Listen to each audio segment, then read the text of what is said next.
Hey, y'all. Hey. Hey, Welcome to another fabulous episode of Real Women, Real Talk. And I am your co host, Shavon Carter, and I am joined by the lovely. I am Trenace Richardson. Let me get my hair out of my eye. I'm Trenace Richardson. I'm the founder of Real Women, and it's good to be with y'all again this week. Yeah. So if this is your first time joining us, we are a part of Real Women Rock, which is a nonprofit 501c3 organization that exists to create safe spaces for women to do personal development work on themselves. And this podcast here is an extension of those, what we call sister circles, that we host in Real Women. And so we just wanted to give you a little sneak peek of what you can expect if you were to come to one of our circles. And this organization was founded by my beautiful sister, Dr. Trenace Richardson. And it is a life changing, life transforming organization. So we just want you to get a little taste of what you can expect. So let us get into our first segment, Real Talk, sisters. So, how are you doing today with your hair all curled up? If you're listening, she got one side curly and it's just real cute, just all that body, yaddy, yaddy on Howdy, one yaddy, side. yaddy. Girl, that wind and rain outside said, we going with you. we going to take you somewhere. Um, Thank you, sister. I am doing well. This has been one of those work days where it's just been one thing after another. And I Mm-hmm. finally got to settle down and just needed to finish up some things before I came home. So I've been ripping and running professionally all day today. But Gotcha. I've also had some entrepreneurial, my own business opportunities come my way today as well. So while I was busy working, I was seeing emails come on my phone that had nothing to do with my 9 to 5. And I was like, all right, come on, side hustle. So I know that's it's, right. it's been a busy day, but a good productive one. How about Gotcha. you? Oh, sister. This is one of those days where it's like, okay, how much longer do I have in this job? Because Oh, you know what? Let me tell you. I knew it from your intro, your energy. They took it from you today, huh? yeah, I am mentally drained today. It's Yeah. just when things happen that you just don't understand, and when people make decisions that just when we talked about logic versus intuition, and in my job I have to use logic, and when Mhm. things just don't make sense at all and it Yeah. keeps happening, it's just like, Lord Jesus, okay, I'm tired. Yeah. So yeah, so that's what's going on today. But I Well, am can I? glad to be here. Yeah, I'm glad you're here too. Mhm, But can I pause just to thank you for sharing that because mhm. we are always with this being a real segment, and we do this for each other anyway. We just want to Yeah. be really honest about how we're feeling.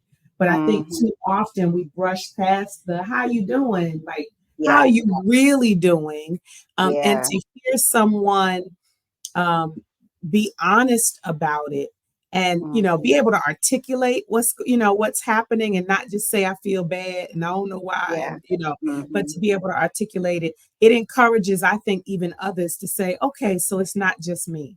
you know Yeah. Yeah. so thank you for being Absolutely. honest. Yeah. Absolutely. I think just before we go on into the real talk question, I Mhm. think when we were talking about leadership in one of our previous episodes, this is Mhm. one of those times where I can feel like the weight of being a leader. Mhm. And why I understand why people get non-supervisory positions because Mhm. it is a lot having to lead people and putting out fires and dealing with things, that happens. So yeah, it can weigh on you for sure. Wow. Yeah. Well, I'm Mhm. glad you're here, and hopefully Yeah. you have built in some time in your week or your weekend to woosah. Yes, absolutely. I woosahed a little bit. I binged on one of my shows before this episode, and after this, I'm gonna go lay down and get You're some gonna rest. lie down. I'm a lie down. Yeah. Good, good. Yes, yes, yes. So for our real talk segment, I wanted to ask you something, sister.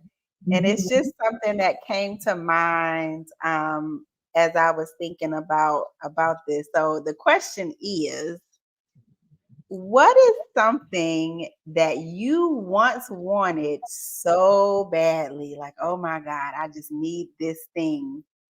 And then, and you have it now. Mhm. And what is your attitude about it now? Mm.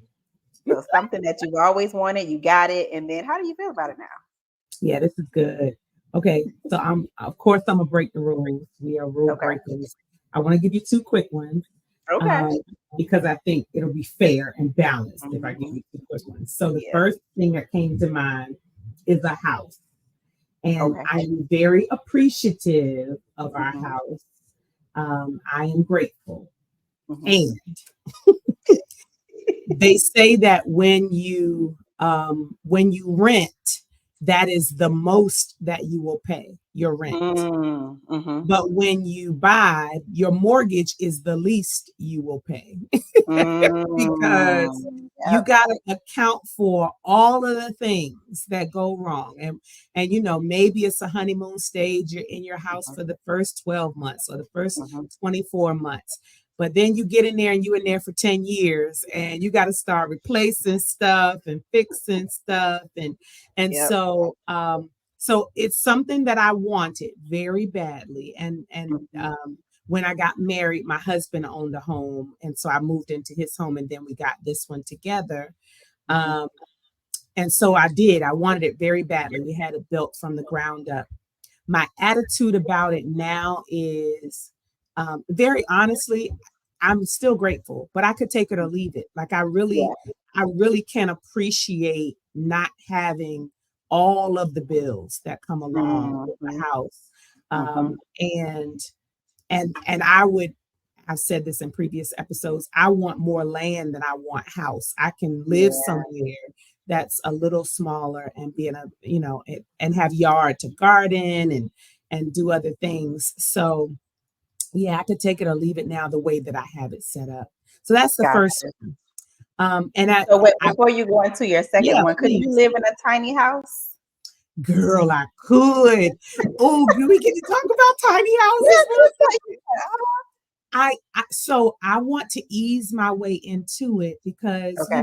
you know this, but I'm Mhm. sharing this is a safe space. I'm making Yes. this virtual sister circle my safe space. Um, I want to eventually have a lot of land that I can not only live on, but that Mhm. we can utilize for business purposes so that people Mhm. can come to retreats and events and all those types of things on the land. And so um, tiny homes, not just for me, but to be on the property so you can glamp and you can, do the tiny home or a little cabin. I Mhm. just think that's beautiful. So I'm easing my way into that by doing it myself, experiencing glamping and experiencing Yeah. tiny home living, just to Airbnb it, that kind of thing. Yeah. Because I really do want to do it. And this is my year 50, so I'm doing all the things. Yes. So, so yes, I could do a tiny house. Do you think you could? Uh-huh. Do you think you Uh-huh. No. could do it? I do it. No, it's just that even though I live by myself, I love space, which is Yeah. why I moved from a condo to a bigger space. And Mhm. people like, but you got enough space where you were. I know it, and I wanted more space. So yeah, Yeah. I just need I need to move around and do Yeah, you cartwheels need and go open. upstairs and go downstairs. And It's time. for me, I want to do all of that outside. So I'm good. I'm I good. can see that. It makes Yeah. so much sense. Yeah. Yeah, I get it. Oh man. Okay, Yeah. so your second thing. Okay, so my second thing, think of something you once wanted so badly that you now have. What's your Mhm. attitude? Girl, a man. And I'll clean it up, I promise, because I know he feels the same way about me. But I think we are conditioned as women to be like, Mhm. want to get married and Mhm. I want a husband and I want a man. And we've talked about this in previous episodes that we could Mhm. tend to go from one relationship to another without spending time with ourselves because we're conditioned to Yeah. believe that that's what we should have and what we should want. And Mhm. so, yeah, I feel I feel like now, oh, this is the work that it takes to do it. Right. And I think nobody talks about that enough in a very real way so that Yeah. you can go into it with your eyes wide open. So, Yeah. Yeah. yep, that's the real. And it's so funny because I was gonna mention something related to relationships. And I was like, I'm always talking about relationships. Let me change my answer. But Girl. since you mentioned it, Mhm. the first thing that came to mind, I found a journal entry from 2015. Mhm. And I was just talking about how I just wanted to feel chosen. I wanted Mhm. to be chosen by a man and just wanted to feel desired and significant and all those things. And I was reading that entry, I was like, oh, poor baby. Like there was such a deep longing and nothing Mhm. wrong with that. But when I look at it now, Yeah. I I'm like, girl, you had everything within you, that you Mhm. needed. And so now I'm in that space of understanding how to tap into that love and admiration and that I've chosen myself. So I know how to tap into those emotions for myself so that deep longing isn't there anymore. Yeah. But honey, you couldn't tell me that the man wasn't the answer back then. So it's And, just so funny to read and that can I piggyback on that because so many of our sisters, now. right? Um, in sister circles and those we're in relationships with, Mhm. honestly, no judgment because what we're saying is we've been there, done that, Yeah. and Mhm. know what that feels like. So we've Mhm. experienced hearing that and seeing that in real women so often. And I think it's important to know that your feelings are valid, your Mhm. loneliness is valid, your desire for connection and relationship is valid, Mhm. and not but, and there is a space for you to choose you and love on you and spend time with you so much that if and when you don't have that in those Mhm. seasons, it doesn't break you. Yes, You yes, know? because that's what I recognized. Mine wasn't just a simple desire for companionship. It Yeah, was a deep longing to fill a void. yeah. And so it felt like I couldn't survive almost without Mhm, one. So it was almost mhm. like I needed a drug. It felt like a drug, like I needed a drug in order to feel better. So I know my desire was from an unhealthy perspective. Yeah. Mhm, mhm. Mhm. I got Yeah. you. Well, I did too. You might as well. You said you're one I of do, them. yeah, 'cause I I had another one. Mhm, So, in 2016, I bought the car that I have now, and thank mhm, God it's paid off. I don't have no car note. Thank you, Jesus. And before I got that car, it was just like, oh, I was driving a four-door sedan, and I was like, I don't need no four-door sedan. I don't have no kids. I can just give me a little coupe, a little two-door coupe. And it felt great, back then. But honey, I am 46 now, so I need some more space. I want two doors. I'm tired of pulling the seat up for people who get in the back seat. And when I have stuff that needs to go in the car, only a little bit of stuff can fit in the car.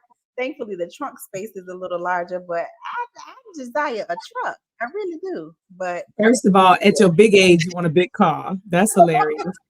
And then in 2016, I remember your excitement in getting that car. We was like, this is fly. Oh,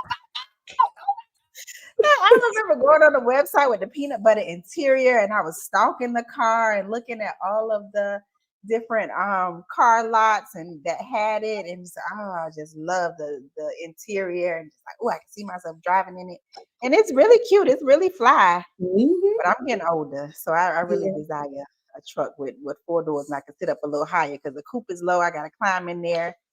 My knees don't need like they used to. So They don't. Well, it's impressive that it's almost 10 years old and it's yeah. still in pristine condition. That's Uh-huh. impressive. Yeah. Yeah. So I'm gonna But keep it, doesn't that speak to, I don't know if all of our examples say this. That's why I mhm. kept trying to say, like, I'm grateful. I'm Right, grateful right. because something that we want so much, and then, Mhm. we're able to minimize it in some way, shape, or form after we get it. Yeah, I, yeah. I wonder, I'm sure we're going to end up, have we talked about contentment in that way? Yeah, versus, was it contentment versus settling? Contentment That was versus settling. Yeah. one of the episodes. Mhm. And so I think about, am I being grateful or am I Yeah. now minimizing it because I got it? Like, Yeah. because I Yeah. got it already. But I I think there's nothing wrong with like wanting more. Is that okay? I think so. Yeah, I Yeah. think so. I also know for me, the impulses are there. So when I got that car, it probably was an impulsive buy. Yeah, and I just Mhm. wanted to feel better. So then I get it and it's And you like, did for a that's a while. good dog. Right, exactly, exactly. So it's funny how that happens. Oh, that's funny. That was good. Thank you. Uh-huh. Yes. So y'all tell us, we want to know what's something that you just wanted so badly and you got it, and then tell us how you feel about it now. So you can reach out to us at www.speakpipe.com/real women real talk and tell us all about your what your story is, because we want to hear from you. We want to know out there what your thoughts about things are now. Mhm. Mhm. Okay. Are you ready for a deep dive, sister? I'm ready. I'm ready to go swimming. All right. So this is actually a Real Women Sister Circle. By the time this comes out, I will have already facilitated the circle, but we're going to be talking today about living outside of your comfort zone. Mhm. Mhm. Ah, Mhm. this Mhm. one is a doozy because when it comes to comfort zones, I am this and that. I am both. I get it. There are areas where I am so much in my comfort zone. Like I don't want to take risk. I don't want to challenge myself. I just want to be in my little space, be Mhm. comfortable where I can be in control and be good. And then there are some other areas where, I'm risking and doing things and just taking and stepping outside of my comfort zone, and taking on challenges. So before I get into more details about why this came about for me, I want to hear from you, sister. So when we're talking about comfort zone, the first question I have is, how do you define it? Like, what does a comfort zone mean and look like for you? Yeah. So a comfort zone to me is a place where I feel safe Okay. and I feel like I don't have to stretch myself.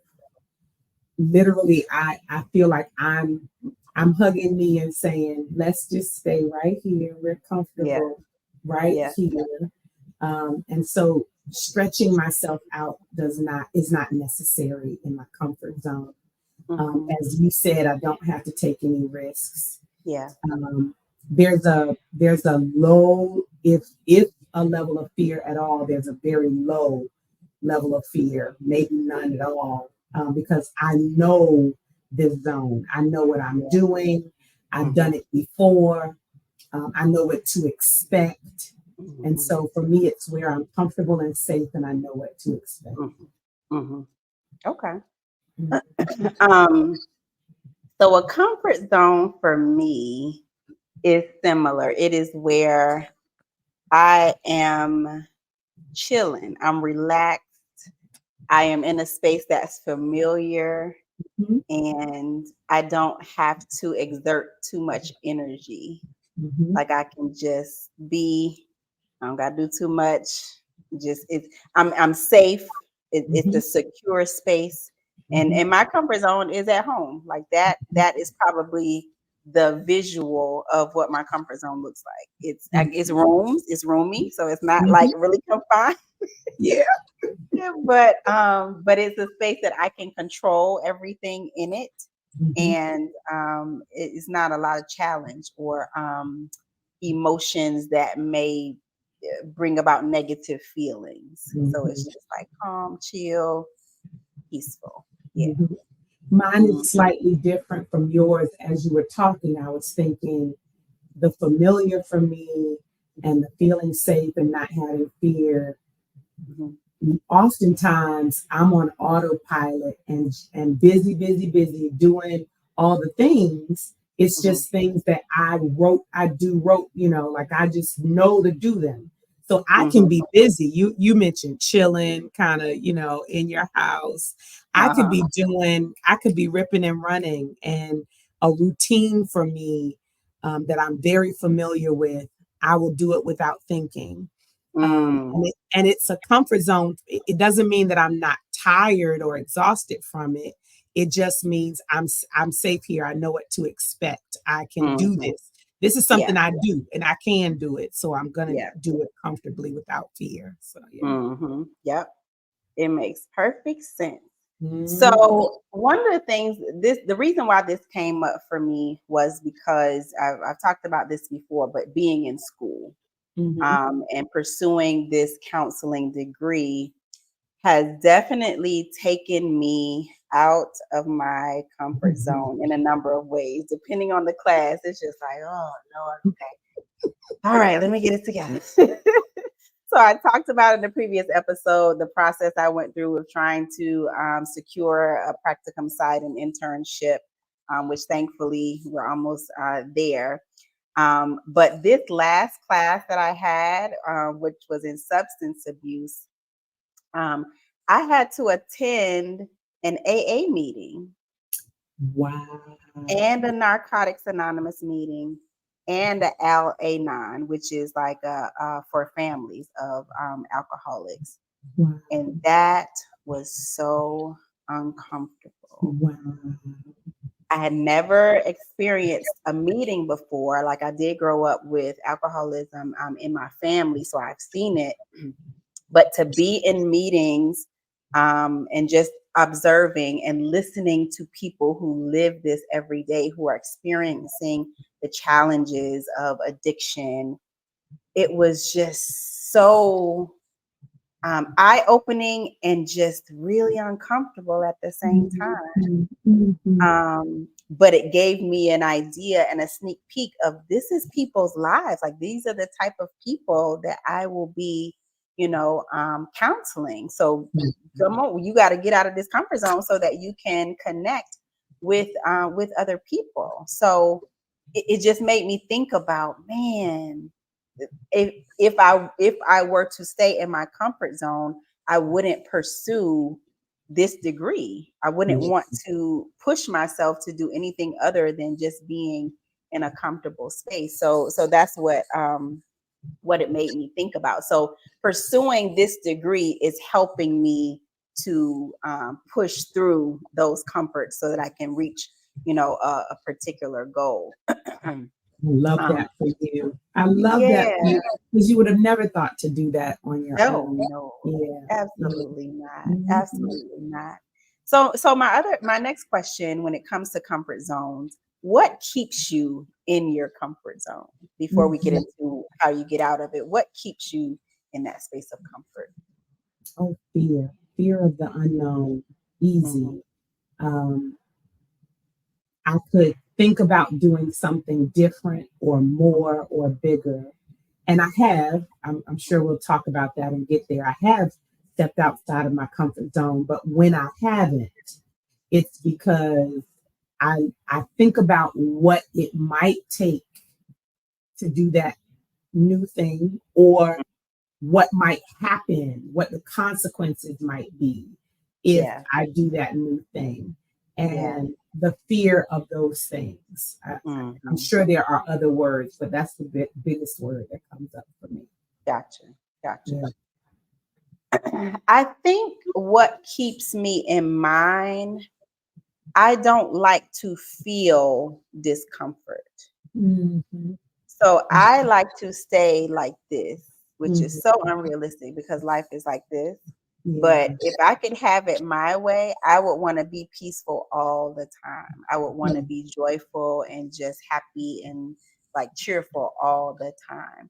I don't want to feel um, sad or fear or discouragement. Like those are the things that I associate with the challenges. Like I associate moving out of my comfort zone with challenges Mm-hmm. that will have me feeling differently than I do in my comfort zone. So I know that's a part of it, just like how I envision it's going to make me feel. Now, on Mm-hmm. the other side of that, it's just like, oh my God, this is so, I feel accomplished and all those things, but it's the process that I don't want to go through. Mm-hmm. Mm-hmm. Yeah. Mm-hmm. So that's Yeah. that's what keeps me in No, my girl, it's just I'm afraid. I'm yeah, scared. I mean, yeah. when that happens, I am Mhm. scared. And so, Gotcha. I want something different. I see it. Okay. Like Mhm. I desire the new and the different. And it's so funny because my routine, I just told you my routine is my comfort zone. So Uh-huh. I like establishing a routine and honoring it because that's how I get things done. And I get Gotcha. asked all the time, how do you do everything that you do? How do you get it Yeah. all done? Because people in my 9 to 5 cannot believe that I got a whole 2 or 3 other lives out. Like literally, not just wife and mother. I just got a whole bunch of other stuff going on. And Because you do a so lot, sister. yeah, Mhm. so but routine helps me get it done, having a set Gotcha. schedule and all of that. But Mhm. there is, you do this better than I do, which I'm hoping is coming up out of this some kind of way because you are spontaneous too. Like you'll Yeah. figure out there's something I want to do and you do it. Mhm. And I have those moments. I could have more of them if I didn't allow consequential thoughts and fears to hinder me. So Yeah. Gotcha. yeah. Mhm. Okay, so let's go there. Let's go to the space of how do you get out of your comfort zone? We've talked about how we define it. We talked about what keeps us there and what it feels like and what we're trying to avoid. But when you have set in your mind that you, like you said, you want to change, you want to experience something different, how do you move past comfort to accomplish that goal? Mhm. Let's see if I can say this the way it's in my head to say it. Okay. The weight of what could be is greater Mm. than my fear. The Mm. possibilities of Yeah. the positive outcomes Hmm. are they weigh heavier on the scale for me at some Hmm. point Hmm. than my fears. So Hmm. I'm so analytical and I'm Hmm. so thoughtful that I, instead of thinking long, thinking wrong, I will think my way into a new place. I will Hmm. think my way out. Ooh, I feel that thing. I will Yeah. I will think my way out of my comfort zone because Hmm. I will think through the pros and the cons and the consequences and the this and the that. And I come to a place where I say, I can't live without doing this, or I Yeah. can't live without trying this, or I Hmm. can't live without getting my toes wet in this, or Yeah. trying it and see, or spending the money. Let's just spend the money. I'll worry about this little bill later, but let's spend the money Hmm. on this and Yeah. experience this. Um, and so it's it's me um it's me betting on me at some Mm. point. Yeah. That's what motivates me to get there. I love that. I love that. Me betting on me. Yes. Mhm, Yes. Like that. mhm, That propels you forward. mhm, I love that. mhm, So I mentioned that I am this and that. I will start with the this first. So when it comes to traveling, being adventurous, I will move out of my comfort zone without any thoughts because I guess once again, it's associated with a feeling because I know the pleasures that come with traveling. And so I will go on a solo trip or a trip with my friends, or I'll go skydiving, or I'll do zip lining, that kind of stuff, because of the enjoyment and pleasure that I get out of it. So in that instance, it's easier for me to move out of it because I have it in my mind. I see what I want, I envision it, and then I'm out. That's On why the I other, thought this was interesting, because yeah, I know that part of you very well. So I was uh-huh. like, she be living all outside of her comfort zone. What is that? Right, in that area, which Yeah. is so funny. But when I think about my day to day, Mhm. I will sit in this house for days and not go outside. Like Mhm. that's how attached I am to my comfort zone on a day to day. Like I have lived almost it'll be a year and a half in this house. I have not walked around my community just to Mhm. go blow up. Like that's how much I prefer to be in the house and be comfortable than going outside walking. And And you I know, know for I you think it's that the is opposite. sacrilege that you have Yes, not been outside. Shame on because you. you be outside walking. This is a non-judgmental space, and It's shame on you. so right.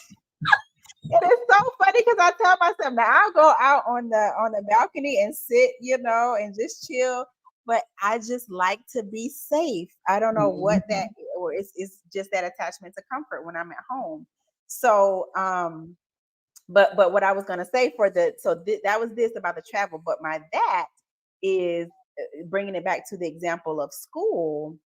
When I when I think about what I am trying to accomplish. So, Mhm. for example, when I said the substance abuse and having to attend AA and NA meetings, I knew that was the assignment.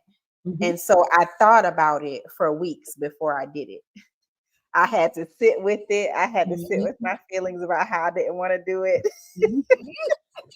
I had to be with my feelings, and then I had to be like, okay, well, the time is coming where this assignment is due. The teacher said that you needed to get a head start on it. You know the Right. due date. So I think having a date, having a date that I'm working towards, Mhm. helps me to push me forward. So I can Yeah. sit on it for a little while to be with my feelings, and then it's like, okay, Shavon, you got to do something. You got to push past this because Yeah. you're being held accountable through the structure of school and the grading. So that structure and a milestone Mhm. to work towards helps me, and the goal helps to push me forward. So those are the Yeah. things. Yeah. Yeah. That makes sense. That makes sense. Mhm. Yeah. Uh, what motivates me to get out of it? Mhm. Um, I'll think my way out of it. I think I'm very different. I'm so surprised that we are so different, Yeah. like in this regard. Yeah. Because I was thinking, like, I just know I gotta think and gear myself up. And then, Yeah. yeah, yep, that's it for me. Uh-huh. Yeah. Mhm. Yeah. So y'all, we want to hear from you. We want to know about your comfort zones. We want to know how you define it, what keeps you in yours, and then what helps you to move and push through those feelings of comfort. So reach out to us at www.speakpipe.com/real women real talk so that we can hear about your stories, and Yeah. your recordings may be featured on one of our future episodes. So reach out to us, Mhm. y'all. Mhm. That was All good. right. I love that. I love those conversations. Mhm. So are you ready for our next segment, sister? Put myself in her shoes. This is still my favorite segment. Yes, I'm ready. I'm ready. And this is another segment, y'all, where you can share your stories with us on speakpipe.com, real women /real women real talk, and share your stories with us. We cover scenarios and real life events in this segment. And so if you want us to feature your story on here and want us to put ourselves in your shoes, then you can visit speakpipe.com /real women real talk also, and your scenario may be featured on one of our future episodes as well. Mhm. All right, so we're going to talk about Tammy and Ron today, and I really look forward to hearing your thoughts about this, Okay. sister. So Tammy recently met Ron, and Mhm. they've gone out on a couple of dates. It's now Monday, and Tammy notices she hasn't spoken to Ron since last Thursday. Oh, Now, okay. they were text messaging during the day on Friday, but when Mhm. Tammy called Ron Friday night, he didn't answer. So Okay. Tammy texts Ron again later Friday night, but he didn't respond until Saturday evening. He explained that he had his kids that weekend and was enjoying time with them. Now, on Sunday, Ron texted Tammy to say hello, and Tammy responded, but Ron never said anything after that. Mm. So now it's Monday, and Tammy doesn't like the fact that they haven't talked all weekend and is wondering what should she say when he calls or texts her again. Putting yourself in Tammy's shoes, sister, how would you handle this situation? Yeah. So I am sharing with Ron when he calls me back Mhm, um, after all of that over the weekend. And I'm thinking through it because my first reaction to it is we're probably, this is probably not going to work out. Maybe we can be friends, but this is probably not going to work out. That's my mhm, first reaction because you are not as interested or invested as evidently I am. And mhm. that's okay.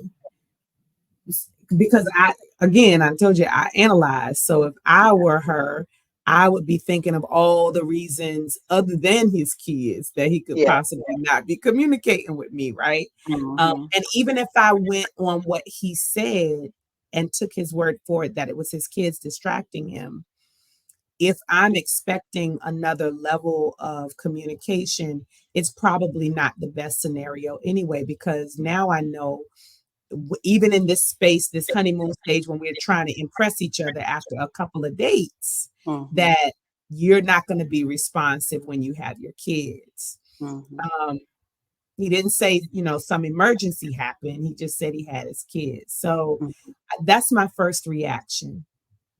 My I'm not a counselor, but my facilitator hat on.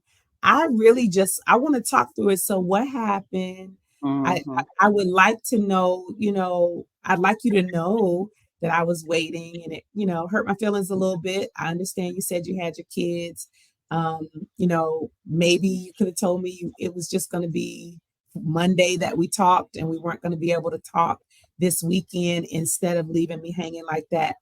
Mhm, But I do understand that texts and phones, the way that they're done now, make you feel like you're supposed to have an immediate conversation or an immediate response from somebody.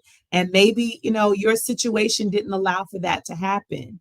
And sometimes maybe that won't happen. Like that whole conversation back and forth, I I would maybe be willing to have if I thought, you know what, I want to invest a little time and conversation, communication, and work in this relationship. But if we've mhm. had a couple of dates and I want Ron to be like so excited about talking to me that he hear him in the background, hear my kids, you hear the boy, he over there just I want him to be that excited about talking to me that he couldn't help but reach out to me that weekend. And because Mhm. that wasn't the case, we probably aren't vibing. Yeah. Yeah. Sense. Yep, I Yeah. get it. Yeah. Ah, What you Tammy, thinking, Tammy, sister? Tammy. Child, I have been. When I tell you I have been Tammy, oh Lord, so many times. I remember So so many many times. scenarios where I have been Tammy. So I Were can you just identify. were you just waiting, or yeah, I can't wait to hear because I'm wondering if Yeah. you wait, you had a conversation. What do you do?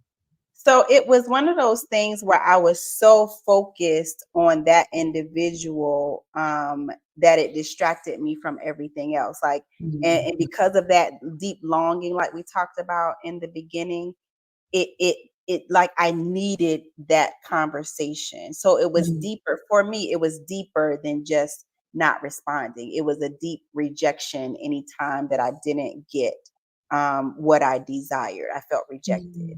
Mm, mm, So it's like when I didn't hear from the guy, then I would just feel sad. I would feel rejected. I would feel like, oh, I'm not wanted.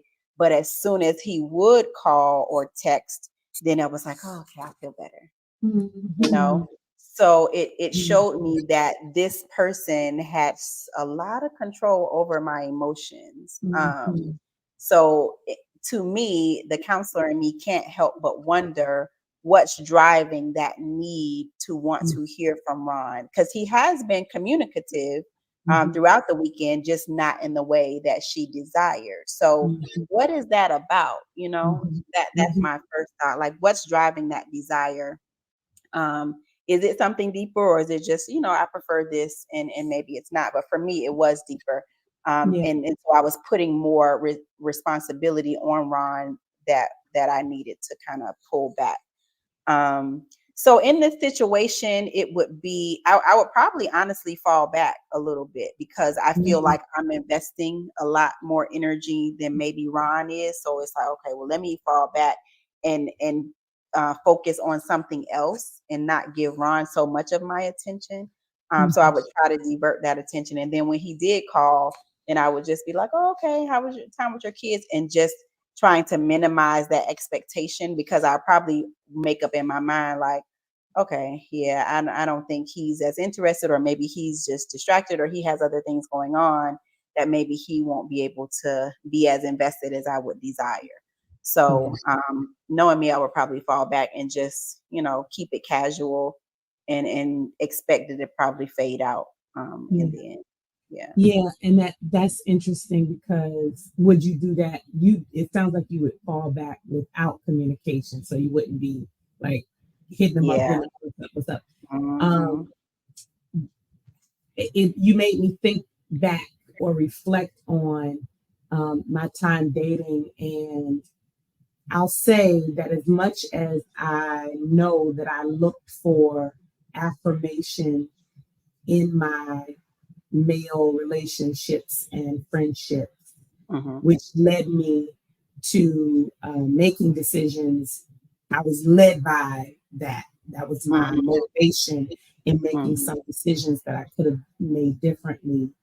I will say that if someone showed me they weren't interested, Hmm. we didn't spend I didn't spend a lot of time there. Yeah. Um, I didn't spend a lot of time there. I I was invested when I need, in the moment Yeah. that it looked like we were invested. Mhm. Um, and I guess I'm asking myself why. What is that as well? Because Mm.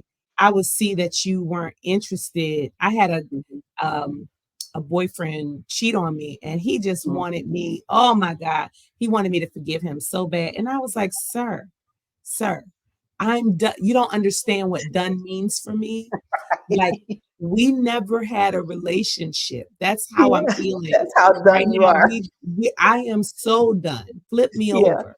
yeah. Stick a fork in me. Like, I'm really Mhm, done. And that was mhm. my attitude about it. And I would just move Yeah. on. Mhm. But I don't know what that was about either. There could be some counselor questions there as well. So, Mhm, yeah, mhm. different Yeah. approach. Right, right, Yeah. That's exactly. yeah, leaving it be. Yeah. So I think it's just a matter of maybe taking some time to explore what is that need about, and if it's something genuine, you just want more conversation. Then you get to choose whether you want to bring it up to him and mention it, or whether you just desire to fall back and allow him to pursue you a little bit more, or allow it to fade out. So yeah, you get to choose. Mhm. Tammy, Mm, we wish you the best, I baby. know, honey. We get it, girl. It's rough out We here. get it, girl. All right, y'all. So we are in the last part of our episode, which is Yay. our spiritual nugget, where we Mhm. leave something inspirational for you to stew on for the rest of the week. So, sister, what do you have for us today? It started coming up for me as we were talking through. each segment, and I just keep hearing that we need to consistently ask ourselves, what do I really want? Mm. What do I really want? Mm-hmm. I think we could start with, what do I want? Yeah.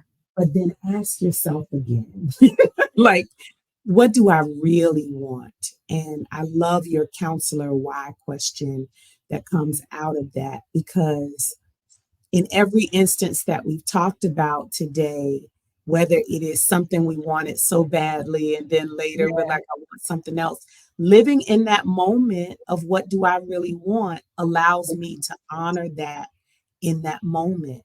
Yeah. And then maybe a year, maybe 10 years, maybe 2 weeks down the road, asking myself, checking in with myself, what do I really want? We Mm-hmm. do have the right to evolve and to Yeah. pivot and to change, but we will stay stuck in the what was if we Mm. don't ask ourselves today, Yeah. what do I really want? And that Mm-hmm. might mean doing something different than what I'm doing, which might take me out of my comfort zone. But if Yeah. we answer the question, what do I really want? And then Mm. we don't honor the steps that need to be taken as a result, then that might leave us wanting, right? So Mm. asking ourselves in the moment, what do I really want? Checking in on a regular basis allows us the opportunity to live fully in the present. Mm. That Mhm, spoke to me. That just hit the soul. What mhm, do I really want? mhm, Hmm. mhm, mhm, Such an important question. Yeah. mhm, I mhm, don't have anything else to add because I'm just, mhm, sitting with that. mhm, Yeah, mhm, I love that. mhm, Hmm. Well, mhm. y'all, this has been another amazing episode of Real Women, Real Talk. And if you have enjoyed listening to us today, you can find out more about us, how you can experience more of us at our sister circles or any events that we have coming up. We have sister circles in person and virtually. So no matter where you are, you can connect with us. And first, you can visit our website, or https / realwomenrock.org. So realwomenrock.org is our website, and you can find out about all of the events that we have coming up, find out about our organization, and how you can support us financially, through prayer, through connecting Mhm. through email, all the things. So make sure you check us out at realwomenrock.org for more information. This was All good, right. This sister. was so good. So good. So thank y'all for tuning in. And until next time, bye. Bye.